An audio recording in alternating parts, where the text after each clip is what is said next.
I've seen change. I've seen change. I've seen change. I've seen change. I've seen change. I've seen change in my family. So free breakfast clubs for me and my family have been a bit of a lifesaver at the moment. I've seen change with Labour securing my job for the future. The Prime Minister and the Cabinet saved the jobs of 3,700 workers here at British Steel. Well, I've seen change in terms of the national security within the UK. The campaign I've been leading had been going 6.5 years. When I first met Sir Keir Starmer, he gave me a promise that he will prioritise Martin's Law, and that's exactly what he did. I've seen change in my community, and I've seen politics can make a difference.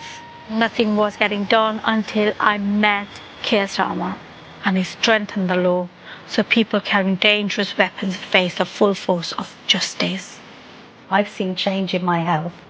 I had a cancer diagnosis and was treated for breast cancer. After only 1 year in power, Labour have already delivered over 4 million extra appointments. They won't give up on the NHS in the same way that we won't give up on the NHS. Together. Together. Together. Together. Together. Together. Together. Together. Together. Together. Together. Together. Together. Together, we will renew Britain. We will renew Britain. We will renew Britain. We will renew Britain. Together, we will renew Britain.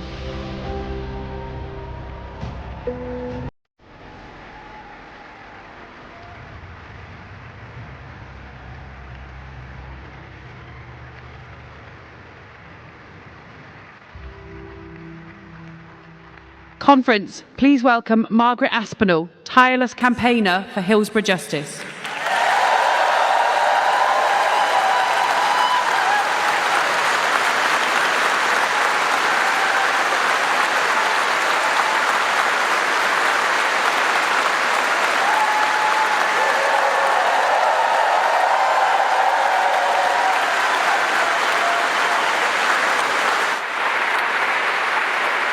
Please be seated. Please be seated. My name is Margaret Aspinall, and I lost my 18-year-old son at Hillsborough. And I'm here to explain why Hillsborough Law is so important.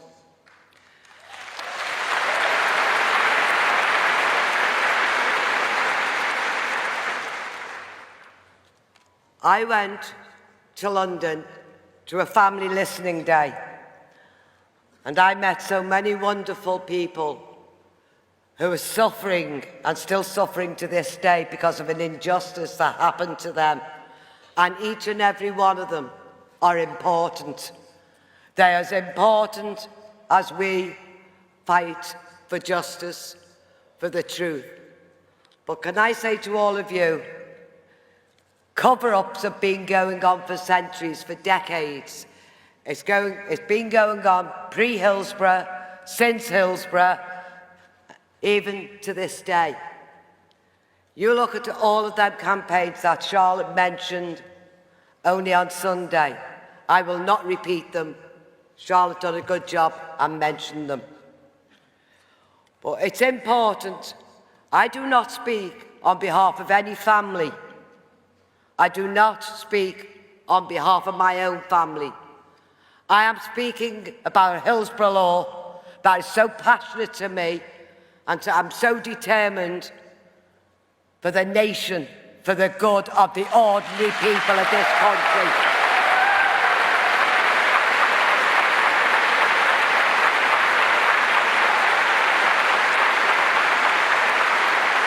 A bad law, that law has been there for all of them years, and nothing has been done about it.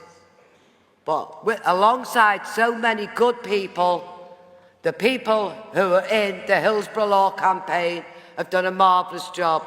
The people who work alongside them, fantastic job. It's been a long journey. It's been a long, long journey. I've been campaigning alongside others for 30-odd years. I'm an old woman now, but I want to die knowing that we've changed a part of history We've changed a law that was so corrupt, so long, for so many people. And we are determined on doing that. And if we do that, we've all got to be proud of ourselves. But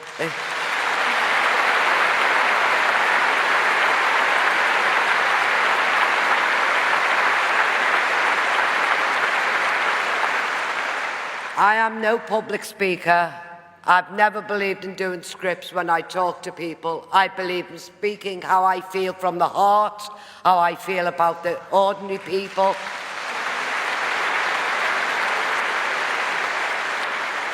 We have had promises to us in the past, and it took an awful lot to try and trust people, especially MPs, and especially, may God forgive me for saying this, Prime Ministers. I've met a few Prime Ministers, and I've been let down. They think they're giving you something, you walk away, think we're getting somewhere. No, we didn't. But I can honest to God say, I've met one Prime Minister in the past who was true to her word and kept her promise. Today, I've got to be truthful. I've met a Prime Minister who's kept his promise.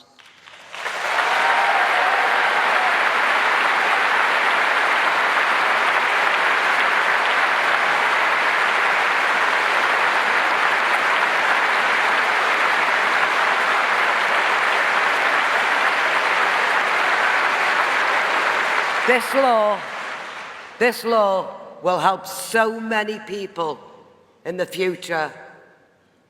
I hope nobody needs it. We pray nobody needs it, but if they do, this law will help those people. They will never have to go away from here, campaign for truth, campaign for justice, campaign against the media. We've had to do all of that, and that is so wrong. And that was what was... I can honestly, I'm going to say it how it is. I've got to. I've just got to. I've got to be true to myself. I've got to be true.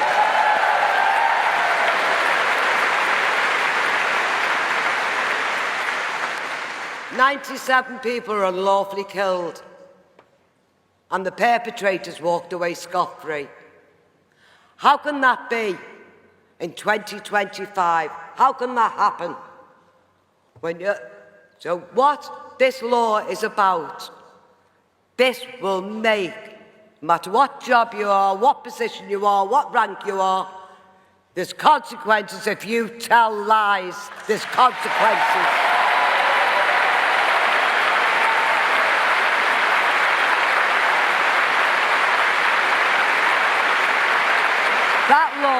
That law will change things for the good of the nation, but also make it a level playing field for the ordinary people. If they get paid by the state, the ordinary people get the same. Simple, simple, simple.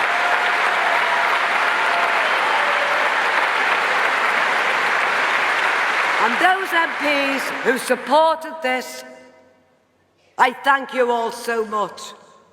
Those MPs who might be against it, shame on you, shame on you.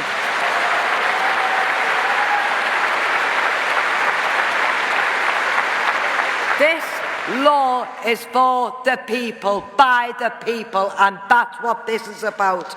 So if I may, I now would like to thank the Prime Minister. I would like to thank the Prime Minister. I met the Prime Minister when he was the DPP. I met him when he was the leader of the opposition. And I asked him then, would you promise me that if you become Prime Minister, that will you give a Hillsborough Law for the ordinary people? He promised me that. I've met him numerous times. He phoned me up privately and told me, Margaret, there will be a Hillsborough Law. He's kept his word. He's kept his word.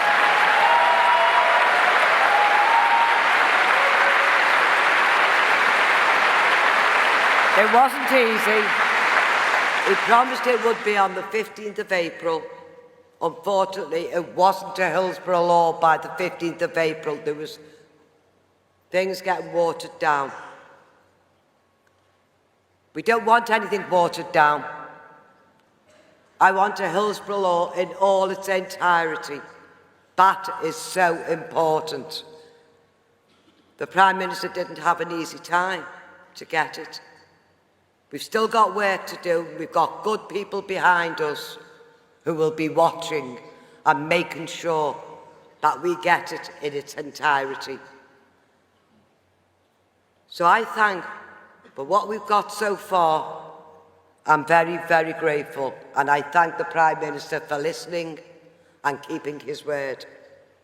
And if I may now, I'd like to introduce you to your Prime Minister, Mr. Keir Starmer.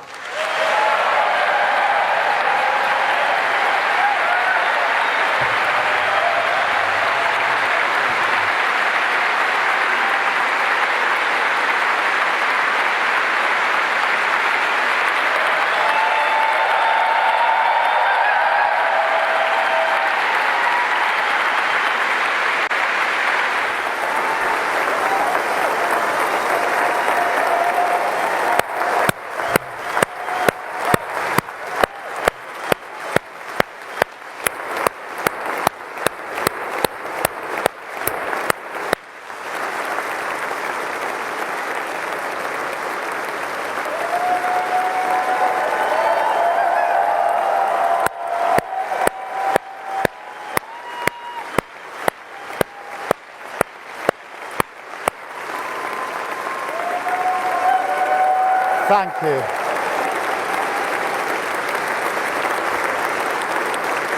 Thank you, conference. Thank you, Figan. Thank you, Pooja, by leading by example, so powerfully showed just on that video just now.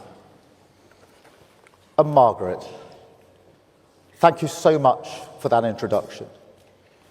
I know it wasn't easy, even after the unimaginable loss of losing James, after all those obstacles deliberately put in your way. With this Hillsborough Law, you and the other families, some of them are with us this afternoon, and other campaigners have served a degree of justice for James, for the 97, but also for thousands of people that you will never know and you will never meet, who will never now have to go through what you went through. Thank you. Thank you.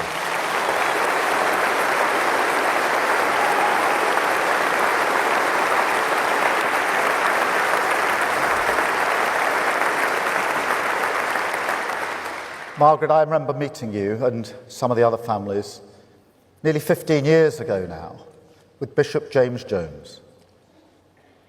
I was humbled to be able to campaign after such loss.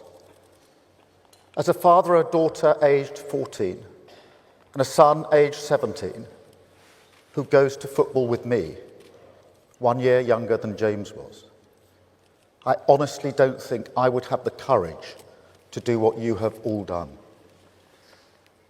I was also struck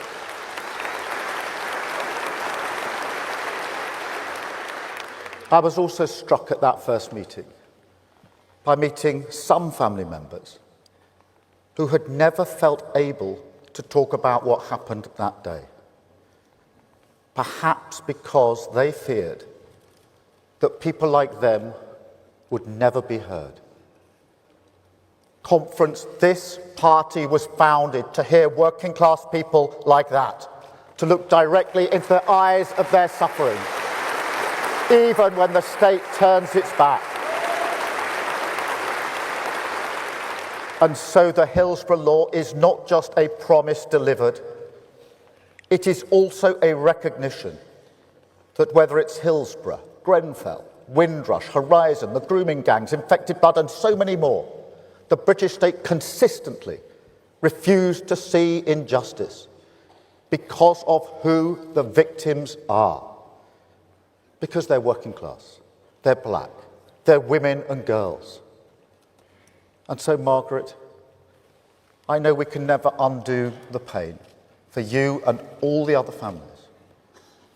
But we can show that in the Britain that we are building, the state will see, the state will listen, the state will be accountable to working people, because now injustice has no place to hide.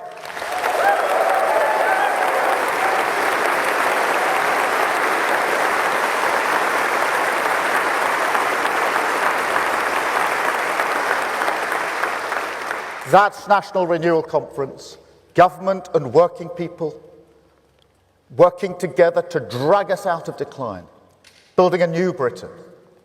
Now, it's an urgent task. We can all see that the country faces a choice, a defining choice. Britain stands at a fork in the road. We can choose decency, or we can choose division, renewal or decline. A country proud of its values, in control of its future, or one that succumbs against the grain of our history to the politics of grievance. It is a test, a fight for the soul of our country, every bit as big as rebuilding Britain after the war, and we must all rise to this challenge. Yet we need to be clear that our path, the path of renewal, it's long, it's difficult, it requires decisions that are not cost-free or easy, decisions that will not always be comfortable for our party. Yet at the end of this hard road, there will be a new country, a fairer country, a land of dignity and respect, everyone seen, everyone valued, wealth creation in every single community, working people in control of their public services, the mindless bureaucracy that chokes enterprise removed so we can build and keep building, clean British energy powering our homes, technology harnessed to drive us forward, our flags flying proudly as we celebrate difference and oppose racism.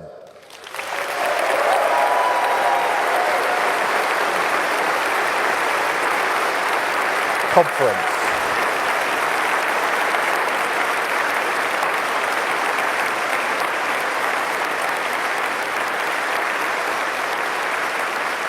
Thank you, Conference. The basic, ordinary hope of a better future for our children restored for millions. And through that, a Britain that has rediscovered the belief, the togetherness, the pride to take control of its future. That's what we're building, Conference. That's national renewal, a Britain built for all.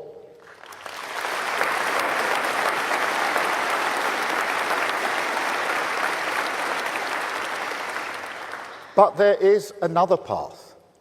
We can call it the path of decline. But in truth, it leads to ruin, to chaos, to Britain being poorer in every sense. And it's a tempting path because it asks nothing of people, makes no demands, suggests no difficulties. All you need to do is listen to politicians who tell you there's a quick fix, a miracle cure, tax cuts that magically pay for themselves, a wealth tax that somehow solves every problem. The Brexit lies on the side of that bus. Click here for your new country.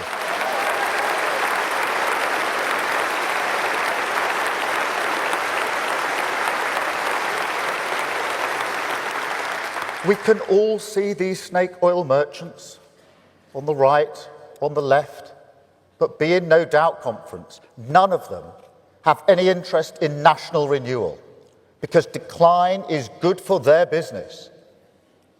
I mean, think about it. When was the last time that you heard Nigel Farage say anything positive about Britain's future? He can't. He doesn't like Britain, doesn't believe in Britain, wants you to doubt it just as much as he does. So he resorts to grievance. They all do. They want to turn this country, this proud, self-reliant country, into a competition of victims, saying to you, to working people. Don't trust in each other. You can't fix this. This is not a great country. But it is conference. It is a great country. It will always be a great country. A decent, pragmatic, tolerant, reasonable country that throughout history has stood its ground, stuck by its values, and built its future without fuss. That's the Britain I'm fighting for conference, a nation of resolve, a land of respect, a Britain built for all.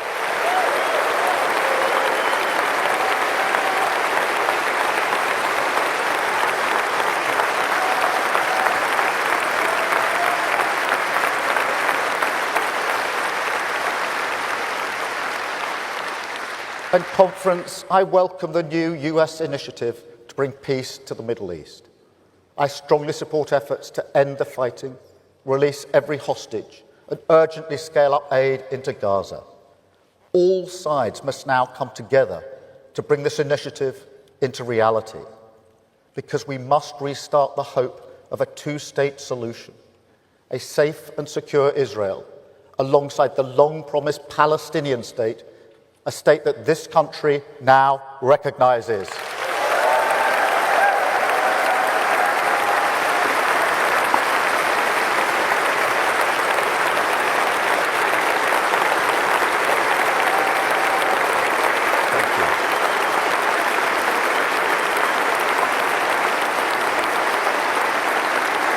Conference. Thank you, conference. Thank you. Conference, I will never give up on diplomacy, and I will never doubt British values, rules that protect those in need, respect for difference under the same flag, the freedom to live and let live. I will never doubt that these values make us strong in a world that preys on weakness. How could I? The progress, the prosperity, the peace I've seen throughout my life, the journey I've been on, from a working class background to this. I owe everything to this country and its values. But working people, they're losing faith. They're ground down. Politics has made them question Britain. And can you blame them? They've been nothing but patient. They lived through austerity, Brexit, COVID, played by the rules, kept their side of the bargain. But time and again, politics ducked the challenge of renewal. Their high street, their pubs, their youth clubs, the places that shape a life, that create a common memory, struggling against the tide of decline. That is why we must never find ourselves defending a status quo that manifestly failed working people.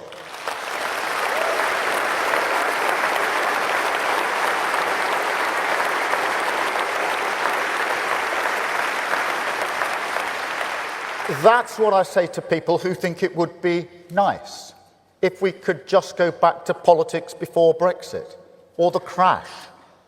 And this does go back that far, conference. The global financial crisis is when we were exposed, when a new Britain should have been born.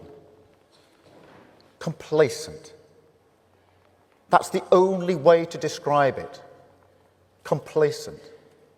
We place too much faith in globalization, the establishment across so many institutions, in hock to its lazy assumptions that immigration is all we need to give us the workers.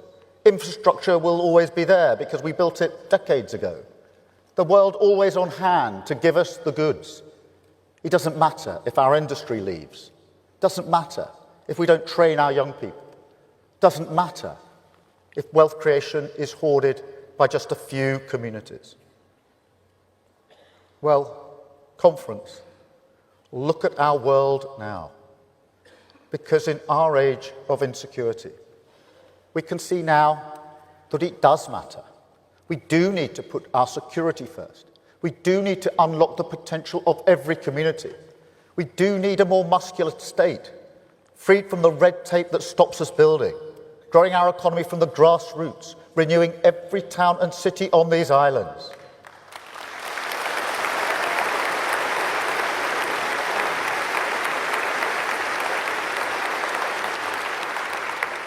it comes back to growth. So much of it comes back to economic growth. In fact, I'll say it now so there's no doubt. The defining mission of this government is to grow the economy, improve living standards, and change the way we create wealth. An economy that grows not just from the top, but from the grassroots. Because growth is the pound in your pocket. It is more money for trips, meals out, the little things that bring joy to our lives, the peace of mind that comes from economic security. But it is also the antidote to division.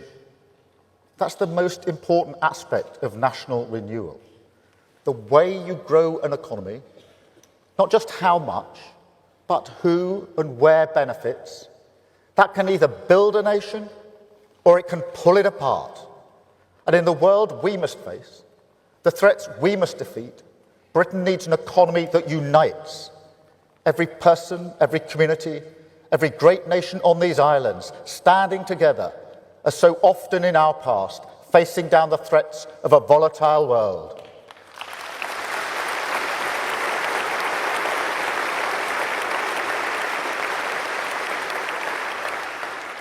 And it is a choice. You can exploit asset bubbles to distract from stagnating wages. You can balance the books by cutting long-term investment.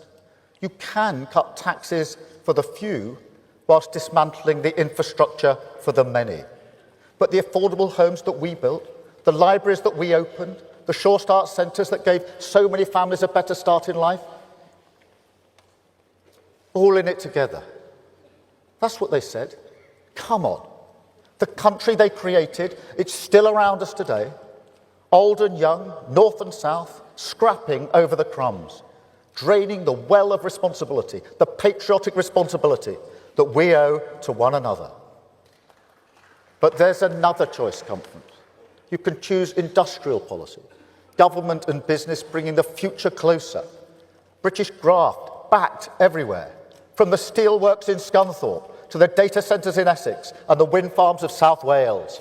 You can choose to unleash British enterprise, strip out bad regulation, confront the blockers that strangle a thriving private sector. The most important thing we need for every community to stand more proudly on their own feet.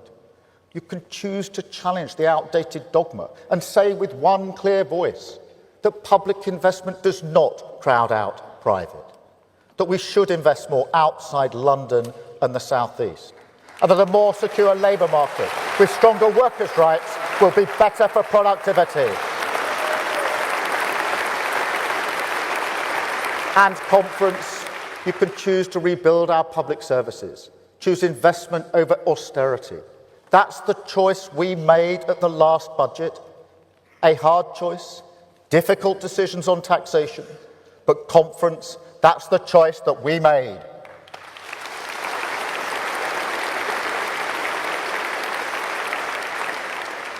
Now, I want to thank every business in our country on this issue.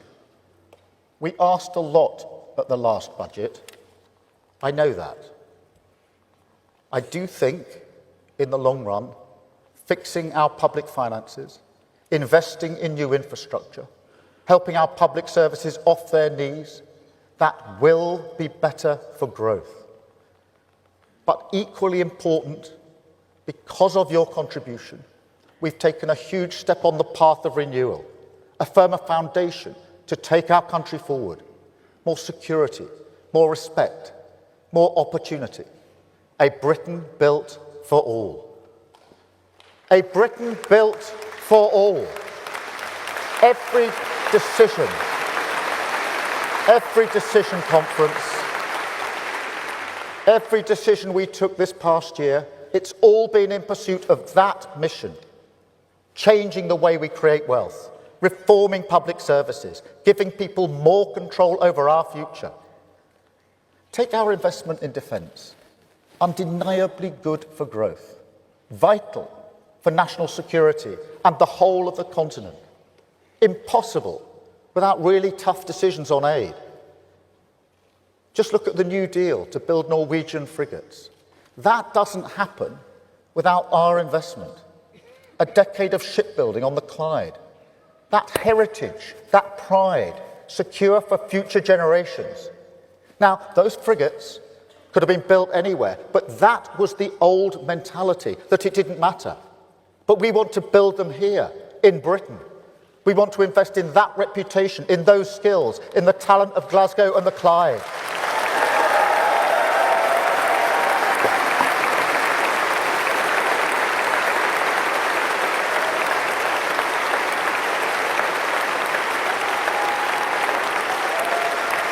Now, conference.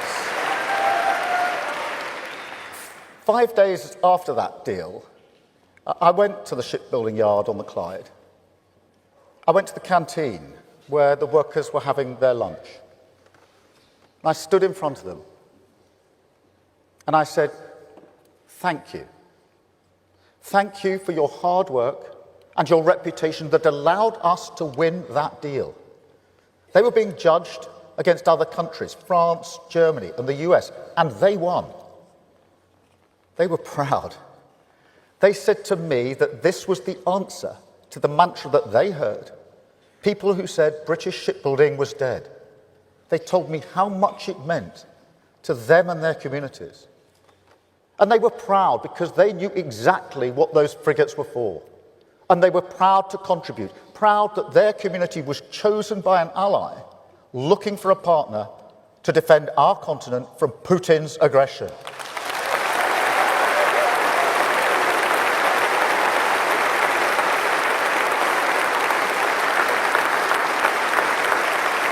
And conference. Or take our investment in childcare. 30 hours free for every child between 9 months and 4 years. A massive difference to the cost of living. Thousands of pounds back in the pockets of working parents because we made tough decisions, tough Labour decisions at the last budget. Now, this will help parents and carers back to work, especially women, and that is good for growth. But fundamentally, it's for the children. Now, last year, Bridget and I went to a primary school in Nuneaton, and we got talking to the reception teacher. And she said that some kids arrive in reception reading books, others are still virtually in nappies. There's similar stories right across the country. Inequality at age just 4, baked in for life. So our childcare provision is a game changer, giving every child the best start in life, every single child equal at the starting line of their education.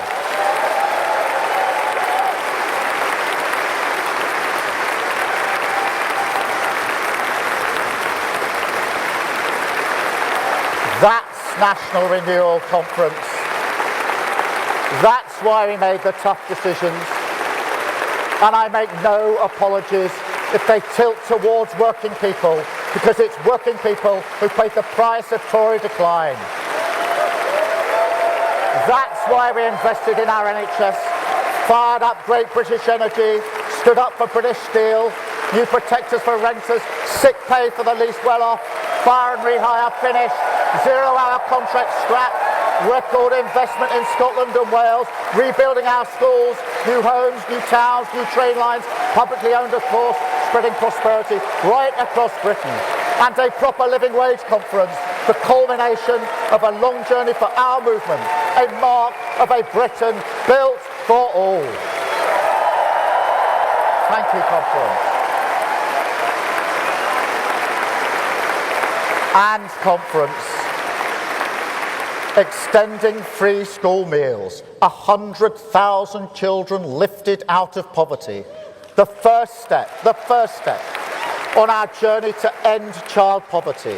We have walked that road before and we will walk that road again. Because a Britain where no child is hungry, where no child is held back by poverty, that's a Britain built for all.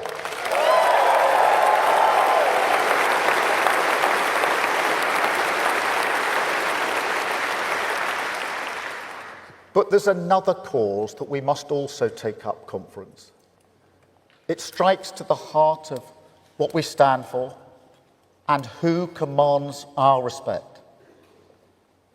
People like my dad. I think by now you know what he did for a living. But then again, do you? Do you really know the skill, the craft, the precision that goes into tool making? Now,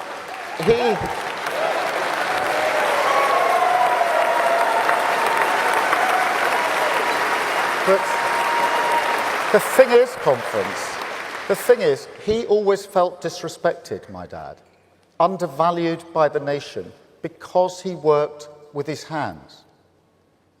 And I can see why. He worked hours and hours at night school when he was an apprentice. I went to Leeds University, had a good time. It's a good place to have a good time, is Leeds. And then when I came back, I officially became the first in my family to go to university. I was put on that pedestal. Working class families know exactly what I mean. I thought about this when I visited those frigates on the Clyde. The apprentices there, they took me on board. They showed me how they were rewiring it. Miles and miles of wire, difficult, high-skilled work, really complicated, and of course vital for our country. I thought about my sister, a care worker. She works with adults with Down syndrome.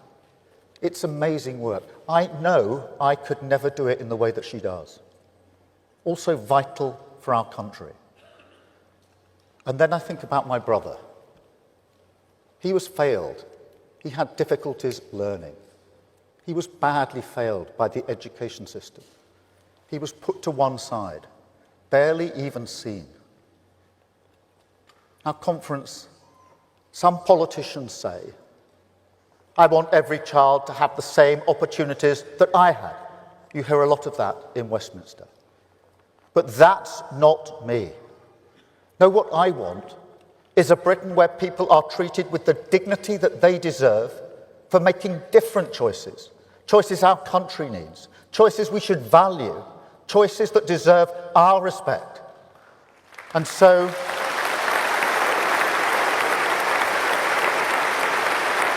Conference, while you will never hear me denigrate the aspiration to go to university, I don't think the way we currently measure success in education, that ambition to get 50% of kids to uni, I don't think that's right for our times. Because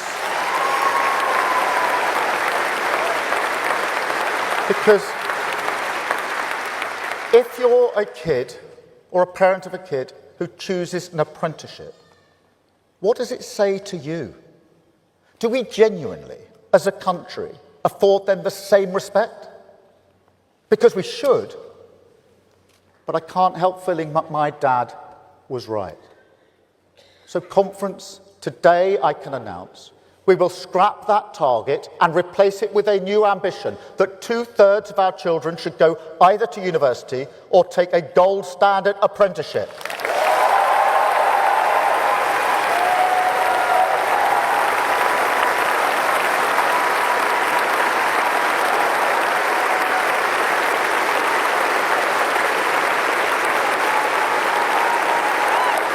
Thank you.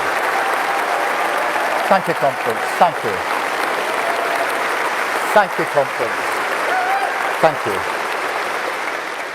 I can also announce that further education, so long as Cinderella service, ignored because politicians' kids don't go there, we will make it a defining cause of this Labour government, with higher standards in every college, the quality of teaching raised, more apprenticeships, more technical colleges, technical excellent colleges, qualifications linked to jobs, rooted in their communities.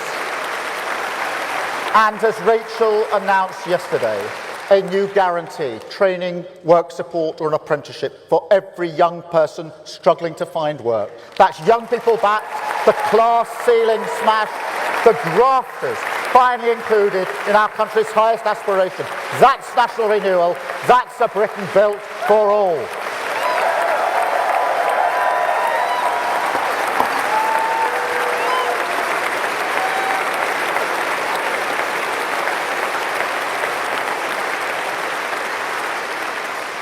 That's what I stand for, conference. And let me tell you, I also know what I stand against.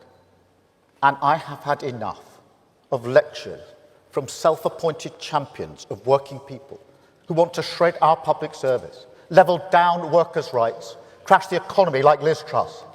Politicians who lied to this country, unleashed chaos, and walked away after Brexit, who equivocate of Putin in Ukraine, who even now go to America and grub around for money, talking this great country down. No. No more lectures from them. Because Labour is the party for working people. Labour is the party for national renewal. Labour is the patriotic party.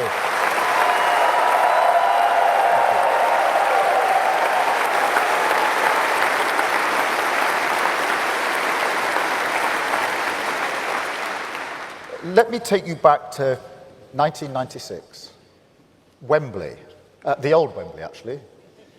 I was there. It was that semi-final. Electric. We're all singing with one voice. Football's coming home. Now, of course, it didn't actually come home. No cheering at us. But you know, it did feel like something was stirring in England that evening. An England that belonged to our grandparents and our history, but also to our children and our future. North and south, black and white, old and young, an England united by a flag that stood for all. Now, I'm not going to pretend I would enjoy it if England lost to Scotland or Wales. The Union does have some limits. But I can say... I can say I'm not just proud of the Union Jack and the Cross of St George, I'm also proud of the Saltire, of the Red Dragon, proud of our Union, the astonishing relationship between our four great nations. Four different nations, yes, but four nations that time and again have been through fire together, built so much together, a country forged by the solidarity of working people. So let's fly all our flags, conference, because they're our flags. They belong to all of us, and we will never surrender them.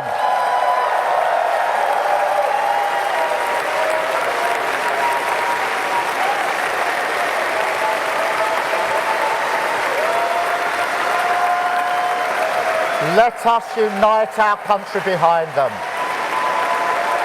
Because this is no time for dividers. This is the time for bringing the whole country together. That is how we will fight next year's elections as patriots of our great nations. That's who we are. That's who Eleanor is, who Anas is, what we stand for. A campaign to renew Wales, renew Scotland and renew Britain.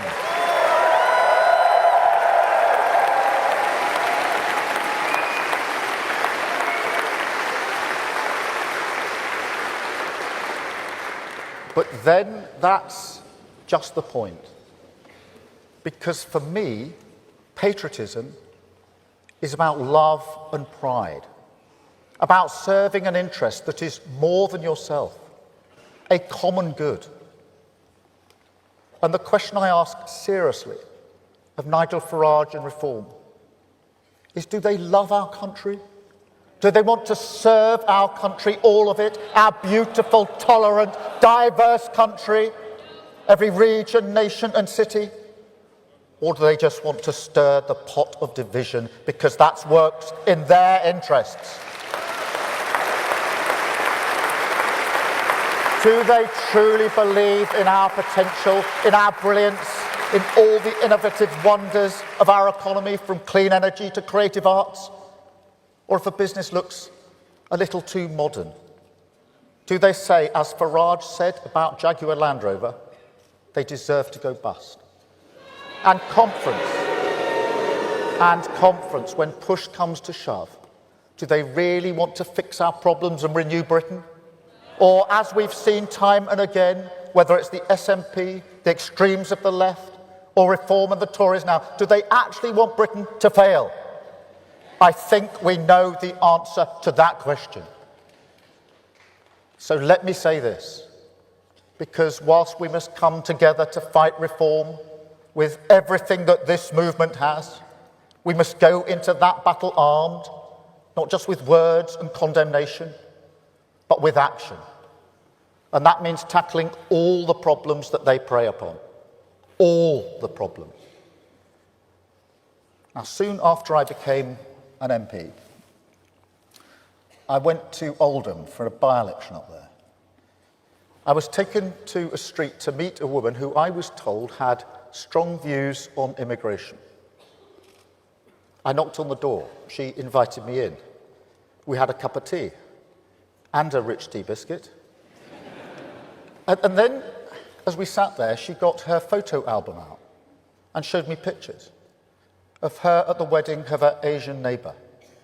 She was proud that she was her neighbour and her friend. Now, I'm not the most patient person, as anybody in my family will tell you. And I started thinking, what is going on here?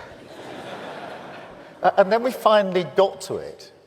She told me that a group of men from Eastern Europe had recently moved into her street. They sat on her wall, didn't put their rubbish out at the right time, and spat on the ground. To her, that broke the little but important rules of her street. She didn't like it. Then I realised what was really happening.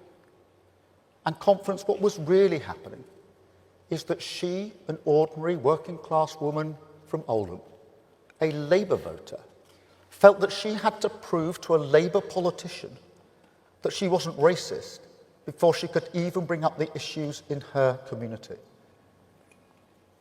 Now, I've carried that with me through all the bad years, conference. Whatever our intentions, we had become a party that patronised working people. And that is why we changed the party.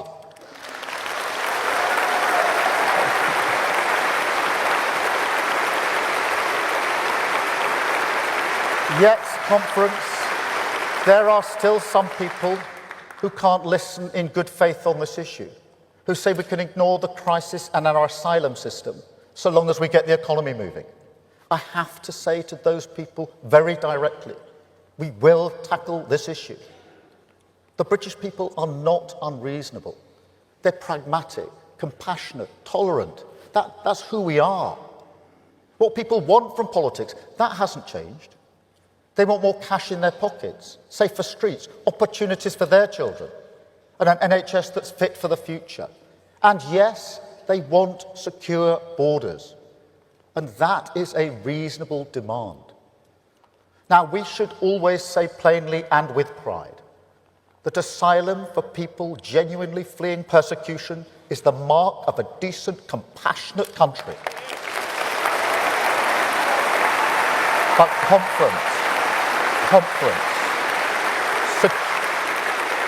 secure borders are also vital for a decent, compassionate country. Controlling who comes here is an essential task of government. And there's nothing compassionate or progressive in a vile trade that loads people into overcrowded boats, puts them in grave danger in the Channel, and ultimately exploits human desperation and hope. So mark my words. We will stop this. We will smash the gangs. We will crack down on illegal working. We will remove people with no right to be here. And we will secure Britain's borders.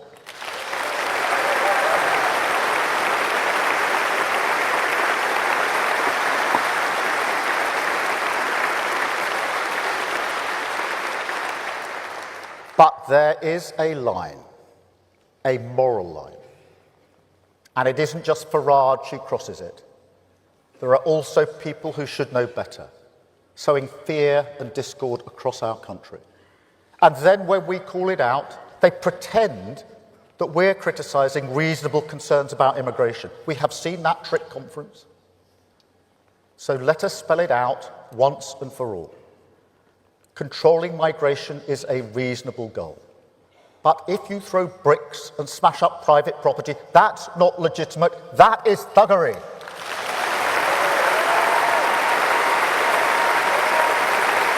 Thank you, conference. Free speech, free speech. Free speech is a British value and we have guarded it for centuries. But if you incite racist violence and hatred, that is not expressing concern, it's criminal. And this party, this great party, is proud of our flags. Yet if they're painted alongside graffiti, telling a Chinese takeaway owner to go home, that's not pride, that's racism. And conference. If you say or imply that people cannot be English or British because of the colour of their skin, that mixed heritage families owe you an explanation, the people who've lived here for generations, raised their children here, built their lives here, working in our schools, our hospitals, running businesses, are our neighbours. If you say they should now be deported, then mark my words, we will fight you with everything we have, because you are the enemy of national renewal.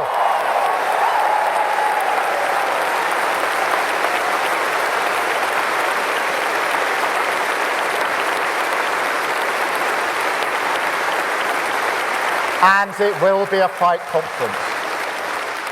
It doesn't get easier from here. And the tough decisions, they will keep on coming. Look, we inherited public finances where the Tories piled up mountains of debt with next to no boost in productivity to show for it. Unprecedented. And in a world as volatile as ours, that's dangerous. It demands firm and fair decisions to control our debt. Now, this is the responsibility of government. I don't complain about it.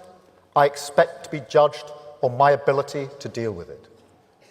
But it does mean that national renewal takes time, that it requires patience as well as courage, a determination never to risk economic stability. That solemn promise that we made to working people, our mandate, line 1 of our pledge card. Now, I acknowledge the temptation. You can see it all around the world. A desire to avoid reality, to neglect the long term, cast off the constraints and indulge in ideological fantasy. That's what happened with Liz Truss. But it does not matter if it's unfunded tax cuts or unfunded spending. The result is the same. You lose control of the economy, and working people pay the price. And I will never let that happen again. I will never let that happen to working people with Labour. That is why we changed the party. Because a Labour Party that cannot control spending is a Labour Party that cannot govern in our times. Not with an ageing society, not with climate change, and not with the global cost of borrowing as it is now. And that is why the fiscal rules are non-negotiable. This isn't a game, it's not a tactic. Those rules protect working people, they protect our children's future. That's why our approach has always been more ambitious.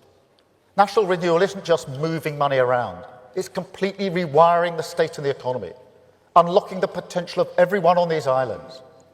On the economy, that's about understanding that proud working class towns, they want to be backed by investment, of course they do. But they don't want to rely on handouts or help. They want more power and control, more wealth creation in their community. That's how they stand on their own feet as proud partners in this project of our nation.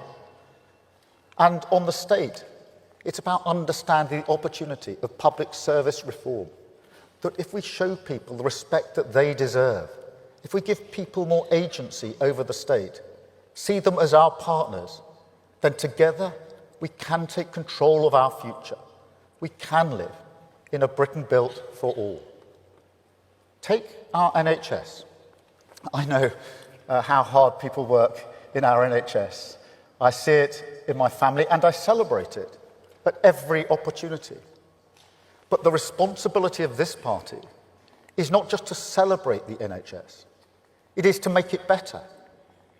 And in decades to come, I want people to look back on this moment as the moment we renewed the NHS for a new world, just as we look back on that great Labour government after the war. Because, conference, a new world is coming. Artificial intelligence is transforming healthcare. I've seen it for myself. I've spoken to patients alive because of it. Stroke patients, where the precise location of a blood clot is identified in milliseconds. Disease is changing too, and with an older society, more people who have long-term conditions, we need to put patients in control of their health, shift care closer to their lives, and put technology in their hands at their service. And that's what we're doing right across our NHS. But we have to keep up the pace. I've been there before, I know what it's like. If you stand still on public service reform, you do end up going backwards. So today's conference, we move forward. Every day the NHS delivers countless appointments. And for the vast majority, a face-to-face consultation is right, and we will never take that away from those who want it.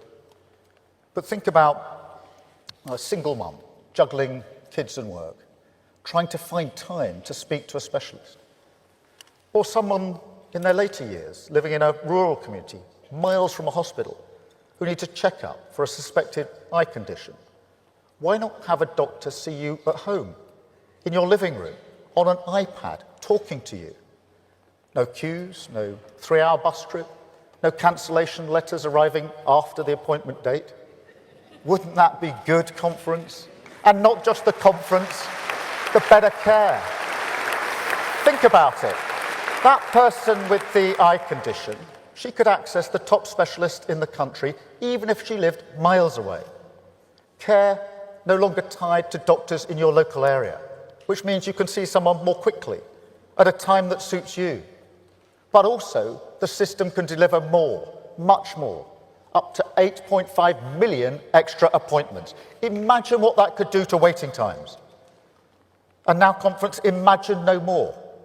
Because today I can announce a completely digital NHS Trust, NHS Online, that will offer millions of appointments, convenient appointments, appointments you choose, a new chapter in the story of our NHS, harnessing the future, patients in control, waiting times cut for every single person in the country. That's national renewal. That's a Britain built for all.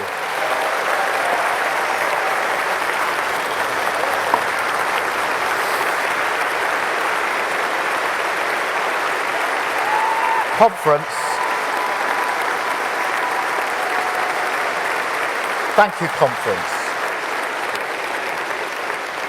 That's why I just do not accept that Britain is broken. There are so many opportunities to make a difference. The energy of the future, we're backing it. Carbon capture here in Merseyside, the Celtic Freeport in South Wales, offshore wind turbines made and built in Humberside, brilliant scientists in the heart of Middle England developing nuclear fusion. Is that broken Britain, conference? Look at the investment. Tech companies queuing up to back this country, saying that we are indispensable for the AI future. Now, those companies can invest anywhere in the world, but they're choosing us. They're choosing Hartlepool, Warrington, Belfast, East Midlands. Is that broken Britain, conference? Those 3 trade deals we struck with India, with the US, with our fellow Europeans, a signal to the world that Britain is back, that stability has returned. Is that broken Britain, conference? Or our ironclad and never-wavering support for the brave people of Ukraine, the yellow and blue flag flying on churches and village halls, the length and breadth of the country. Is that broken Britain, conference?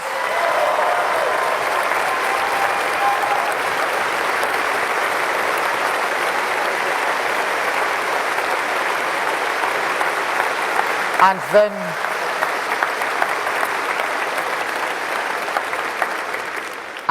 conference, there's Melanie from Calderdale in West Yorkshire. She runs an organisation called Our Place. It's for carers and people cared for, or just people who are lonely, organising a couple of meetups a week. That doesn't sound like much, but for those people, it's everything. Is that broken Britain? Or take Caitlin, down here, just 15 years old from Barnet. Now, Caitlin, like me, loves football, but there was no girls' team at her school, so she set one up, the first of its kind.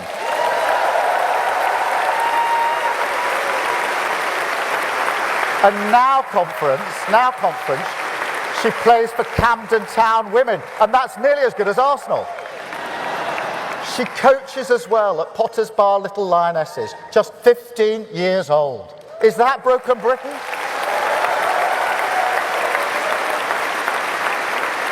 What about George here, who delivers food parcels in Telford with a smile? Debbie, who recycles school uniforms for hard-up parents in Halifax. Isaac, who scrubbed off that racist graffiti in York. The people who picked up the bricks and rubble in Southport.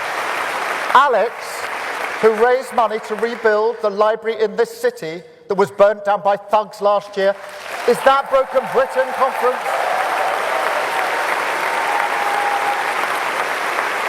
Is this country of boundless creativity, of culture, history, music, art and sporting brilliance, of world-class educators, of fearless entrepreneurs, the grit of the Lionesses, the swagger of Oasis, the strength of the Red Roses, the beauty that stretches all the way from the South down to the Shetland Islands, a country that has weathered so many storms and never stopped building its future. Is that really Broken Conference, or can we renew it?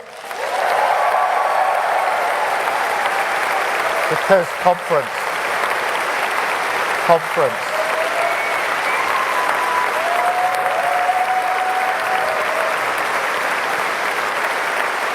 Thank you, conference.